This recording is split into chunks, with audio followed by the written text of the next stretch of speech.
Hi, it's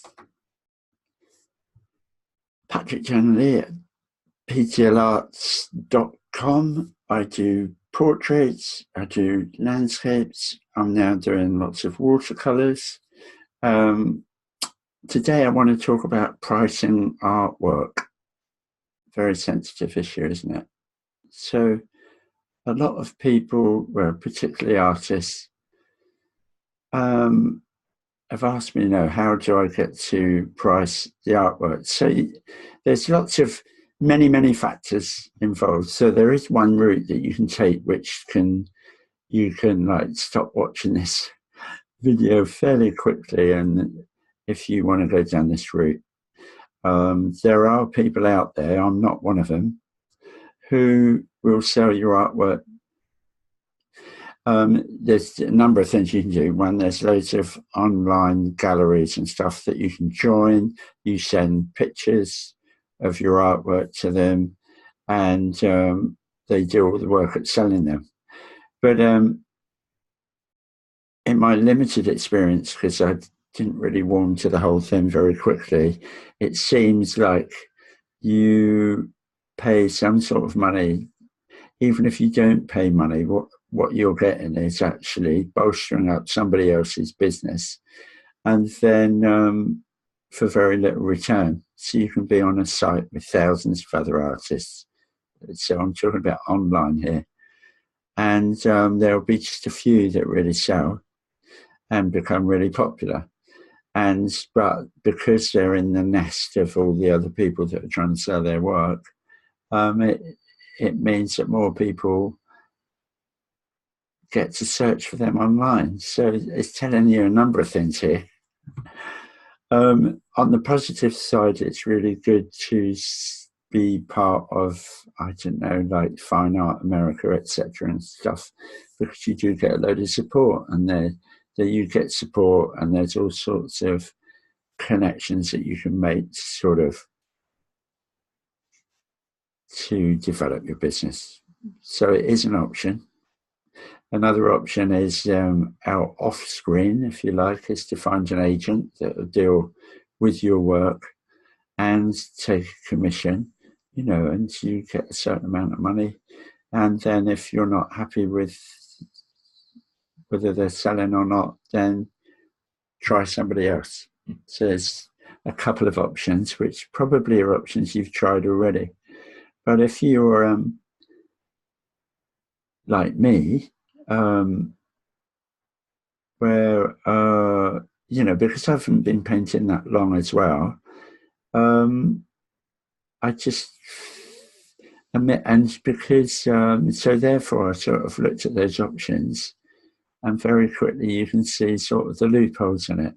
So at the beginning of last year, I decided to try and take responsibility for it myself, and that's where I've got to this point now. And I have been selling paintings. So like I've said in my previous videos on the subject, it's about like developing a confidence inside. So I think the whole aspect of pricing your work, taking responsibility for it, and selling it is really valuable to building this strong sense of self. And that in turn goes back into confidence in making your work, and it also drives you to make more work. And also it gets you through this sort of barrier of I've painted some paintings that I wouldn't have thought I could have painted, but because I've said yes instead of no to people, it's pushed me through a barrier, and it's increased my abilities. Whereas if you sort of back off from all of these challenges, then how are you going to grow? So that's my feeling of it. So there's three things I want to mention about pricing your artwork. Like the common rule of thumb, not that I'm one for rule of thumb, is, the bigger the painting, I'll talk about paintings, the more it costs. So that's quite sort of interesting, isn't it? So the bigger the size, the more it costs.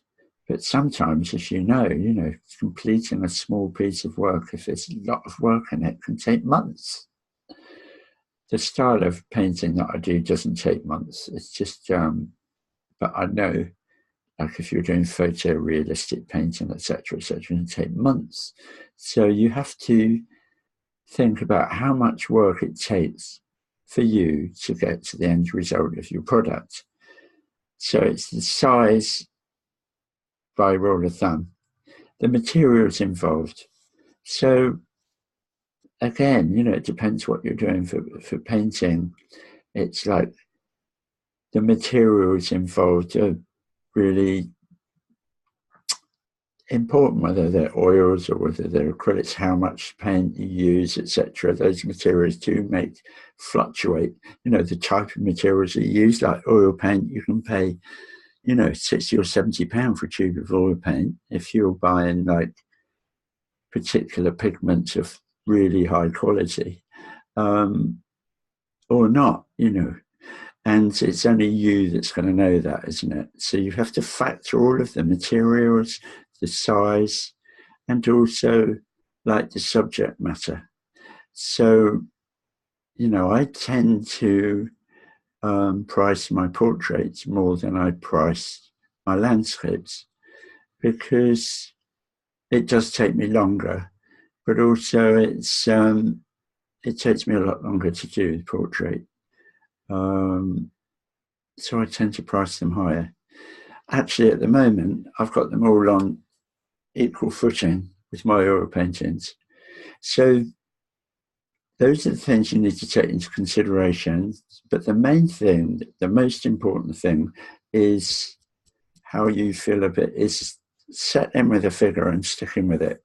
And the other really useful tip, price it high, and that gives you room to negotiate. So on a one-to-one basis with your individual clients, you can assess. If you start offering people discounts straight away, then some people may well be really insulted. Other people will just jump at the chance. But some people want to pay. They haven't got a problem with money. So money isn't the issue. They want something of beauty, and they're happy to pay you what you're asking for it. But I suggest that you overprice, and then you've got room to negotiate down if you need to. The other thing is to develop somehow, and I've certainly done it. I haven't done it online, this flexible. I haven't got this flexible payments yet, but I will have, where I can, take payments over a few months. The great thing about a painting, especially if it's like something that you've done for somebody, they've asked you to do, like a commission, for example, it's highly unlikely that the person won't pay you after they've asked you to do it. If they do, it does happen, it would be very, very rare. It's a bit different than like buying an iPhone or a car, it's a different type of thing. So I've done quite a lot of flexible payment. So, over a few months paying for the item, that I think it's always really, really useful to take a deposit. I've had a few where I've made the mistake of not taking the deposit. I've completed the painting, and the person, for whatever reason, usually, a relationship bust up, a movement of house or illness or whatever it is like, I've got a painting and they don't want it. As it happens, I'm quite happy to have it in my portfolio. But it's a good idea just to take a deposit, because it means that you'll cover all your costs, your material costs at least, and you can use most of the materials again. I'm sure you can. I mean, if the painting is completely something that's no good for your portfolio, you can use the stretch bars and everything. You can stretch another canvas on it, you can paint over it, whatever you want to do. But I think it's being trusting your wisdom. when you can trust somebody or not.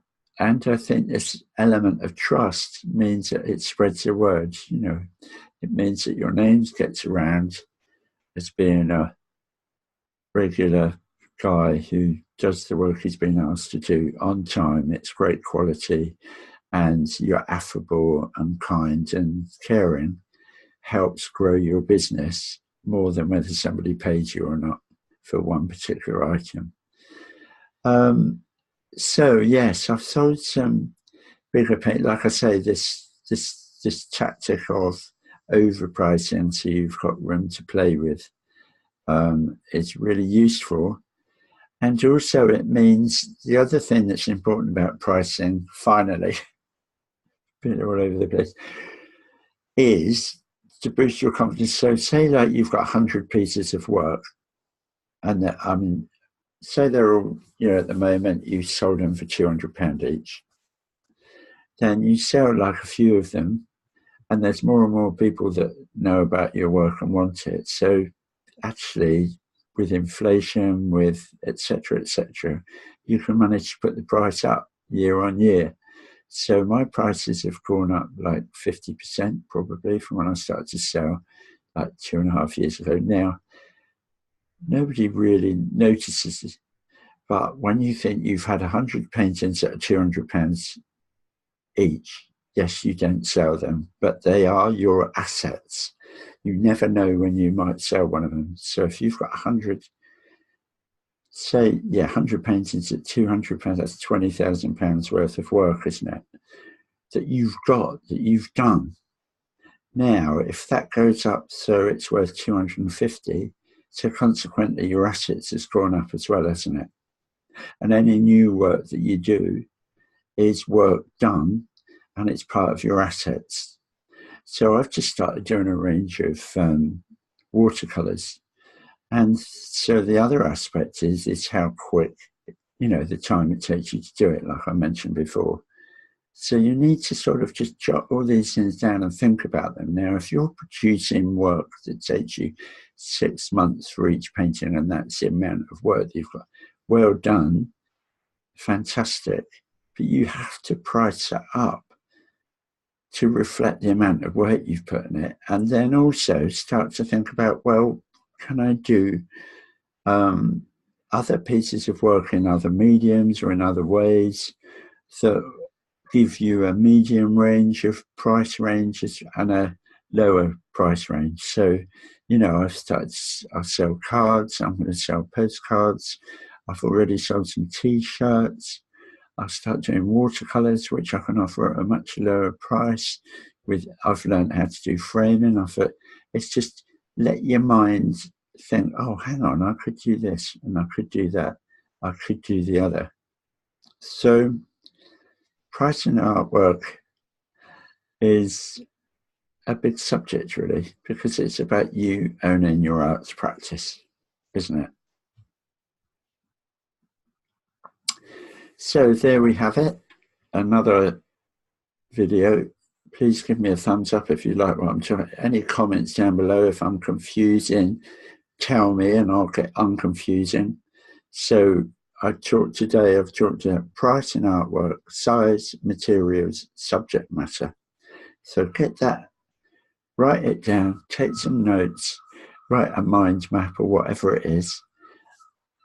My advice is don't go to Fine Art America's Saatchi Art, because the other thing that it does is you hand it all over to them and you don't do anything.